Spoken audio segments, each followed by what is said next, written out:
ഈ ഭാരതത്തിലുള്ള എല്ലാവരും നമ്മുടെ സഭ, പ്രത്യേകിച്ച് മിഷൻ പ്രവർത്തനത്തിൽ ഈ ഭാരതത്തിൻ്റെ വിവിധ കോണുകളിലേക്ക്, പ്രത്യേകിച്ച് ഭാരതത്തിലെ സഭ മെട്രോപൊളിറ്റൻ സിറ്റീസിലല്ല, ഭാരതത്തിലെ സഭ അതിൻ്റെ ഗ്രാമങ്ങളിലാണ്. ഈ ഗ്രാമങ്ങളിൽ ഞാൻ ഒത്തിരി കണ്ടിട്ടുണ്ട്. ഇപ്പം നമുക്ക് ഈ വന്നിരിക്കുന്ന കൊച്ചുങ്ങളോടൊക്കെ ചോദിച്ചാൽ പറയും അവരുടെ അനുഭവങ്ങൾ എങ്ങനെയാണ്. കാടിനകത്തുള്ള പള്ളികൾ, നമ്മൾ പറയും ആഫ്രിക്കയിലാണോ, ഇല്ല, ഇന്ത്യയിലെ സഭ അങ്ങനെയാണ്. ഇപ്പം ജാംഷഡ്പൂർ ഡയസ് ഒരു ഉദാഹരണം പറഞ്ഞു, അവർക്ക് 80 സ്റ്റേഷൻസ് കാടിന് അകത്താണ്. ഈ കാടിനകത്ത് സ്റ്റേഷൻസ് എന്ന് പറഞ്ഞാൽ ഒരു 10 കിലോമീറ്റർ ഓഫ് റോഡിൽ കൂടി പോകണം.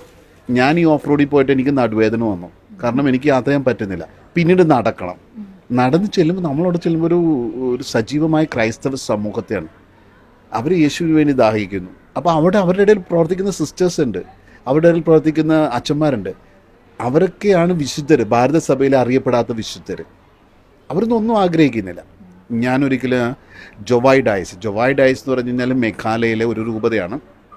അവിടെ നമുക്ക് നമ്മുടെ ട്രൈബ്സ് എന്ന് പറയുന്നത് ഖാസി, പനാർ, വാർ ട്രൈബുകളാണ്. ഈ വാർ ട്രൈബ് അത് ബംഗ്ലാദേശിലേക്കും സ്പ്രെഡ് ചെയ്യിക്കുന്ന ഒരു ട്രൈബാണ്, ഒരു ഗോത്രവർഗമാണ്. അവരുടെ ഒരു വില്ലേജിലെ പാരിഷിൽ പോയി.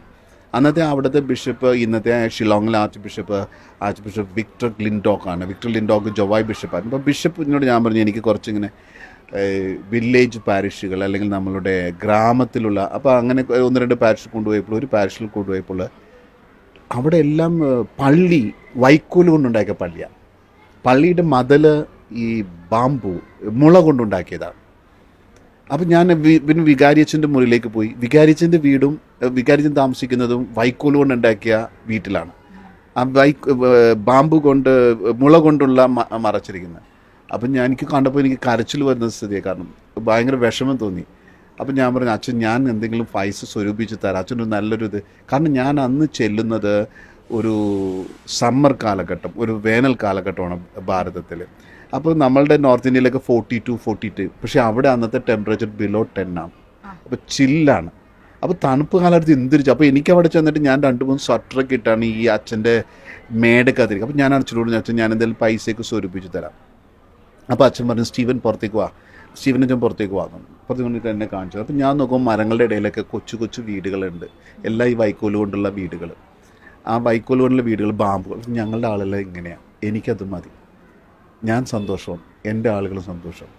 അതിനുശേഷം തിരിച്ച് ജീപ്പിൽ ബിഷപ്പ് വിക്ടർ ലിൻഡോക്കിനൊപ്പം തിരിച്ചു പോരുമ്പോൾ പിതാവ് പറഞ്ഞു, ഈ അച്ഛൻ തമിഴ്നാട്ടിലെ ചെന്നൈയിൽ വലിയൊരു സമ്പന്ന കുടുംബത്തിലുള്ള അച്ഛനാണ്. അദ്ദേഹം വളരെ എല്ലാം ചെറുപ്പത്തിൽ ആസ്വദിച്ചാണ്. വലിയ നല്ല സ്കൂളിൽ പഠിച്ചു, സമ്പന്നമായ ചുറ്റുപാടിൽ വന്നു. പക്ഷെ അദ്ദേഹം ഈ ഒരു ഗ്രാമത്തിൽ പോയി വൈക്കോലുള്ള ഒരു പ്രാഥമിക സൗകര്യം പോലും നിർവഹിക്കാൻ സ്ഥലമില്ലാത്ത ഒരു സ്ഥലത്ത് പോയി. അവരൊക്കെയാണ് ഭാരത സഭയിൽ അറിയപ്പെടാത്ത വിശുദ്ധർ. അപ്പോൾ ഇവരെയൊക്കെ സഹായിക്കാൻ നമുക്കൊരു കടമയുണ്ട്. അതാണ് പറഞ്ഞത്, കമ്മ്യൂണിയോ ഒരു ഫാമിലിയാണ്. എനിക്കതെൻ്റെ ബ്രദറാണെന്ന് തോന്നണം, എനിക്കതെൻ്റെ സിസ്റ്ററാണെന്ന് തോന്നണം. ആ ഒരു വലിയ ആശയത്തിലേക്ക് കൊണ്ടുവരിക എന്നുദ്ദേശിച്ചാണ് നമ്മൾ കമ്മ്യൂണിയെ തുടങ്ങിയത്. അപ്പോൾ കമ്മ്യൂണിയെ തുടങ്ങി ഭാരതത്തിലെ മിഷൻ പ്രവർത്തകർ പലപ്പോഴും ഫോറിൻ ഫണ്ടുകളെ ആശ്രയിക്കും. എന്തിനും നമ്മൾ ഫോറിൻ നമുക്ക് നമ്മളെ തന്നെ അവിടെ ഞാനൊരു 10 പൈസ, അല്ലെങ്കിൽ ഈ അടുത്തിടയ്ക്ക് ഞാനൊരു സ്ത്രീയെ കണ്ടു. ആ സ്ത്രീ ഈ ലൗണ്ടറിയിൽ, മെക്കനൈസ്ഡ് ലൗണ്ടറിയിൽ വർക്ക് ചെയ്യുന്ന ഒരു സ്ത്രീയാണ് ഡൽഹിയിൽ.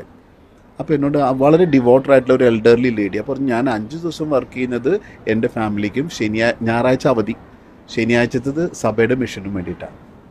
അപ്പോൾ ഒരു ലൗണ്ടറിയിൽ വർക്ക് ചെയ്യുന്ന ഒരു സ്ത്രീയുടെ ഫിനാൻഷ്യൽ സ്റ്റാറ്റസ് നമ്മൾ നോക്കുന്നത് സാധാരണ ബിലോ സാധാരണ ഒരു 4th ക്ലാസ് എംപ്ലോയി എന്നൊക്കെ പറയാം. അപ്പോൾ അവർക്ക് പോലും ഒരു മിഷൻ. അപ്പോൾ നമ്മൾക്ക് അങ്ങനെ ഒരു ചിന്ത വരികയാണെങ്കിൽ നമുക്ക് അവരെ സഹായിക്കും. ആ ഒരു ഉദ്ദേശത്തോടു കൂടി നമ്മളുടെ ഭാരത സഭയെ ഒരു സെൽഫ് സഫിഷ്യൻസി, മിഷൻ പ്രവർത്തനങ്ങളിൽ സെൽഫ് സഫിഷ്യൻസിയിലേക്ക് കൊണ്ടുവരണം എന്ന ഒരു ചിന്തയോടു കൂടിയാണ് 2017 ഭാരതത്തിലെ മെത്രാന്മാരെല്ലാവരും കൂടി വോട്ട് ചെയ്ത് കമ്മ്യൂണിയോ എന്ന ഒരു ആശയം രൂപീകരിക്കും. ഇതൊരു ഫണ്ടിങ് ഏജൻസിയാണോ? അതെ. അന്നൊരു ഫണ്ടിങ് ഏജൻസിയാണ് അല്ല, കാരണം ഇതൊരു മിഷൻ സ്പിരിറ്റ്. പിന്നെ 2013 പോപ്പ് ഫ്രാൻസിസ് നമുക്കൊരു നല്ലൊരു ഡോക്യുമെൻ്റ് നൽകുന്നുണ്ട്, Evangelii Gaudium, the joy of the gospel. അതിനകത്ത് മുന്നോട്ട് വയ്ക്കുന്ന ഒരു ആശയമുണ്ട്, എല്ലാവരും മിഷണറിമാരാണ്, മിഷണറി ഡിസൈപ്പിൾസുമാണ്.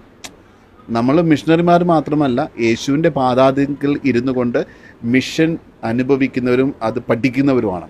ആ ഒരു കോൺസെപ്റ്റ് കൂടി ഡെവലപ്പ് ചെയ്ത നമ്മൾ കമ്മ്യൂണിയോ മിഷൻ പ്രയർ സോളിഡാരിറ്റി, മിഷണറിമാർക്ക് വേണ്ടി പ്രാർത്ഥിക്കുക, അവർക്ക് വേണ്ടി എക്സ്പ്രസ് ചെയ്യുക.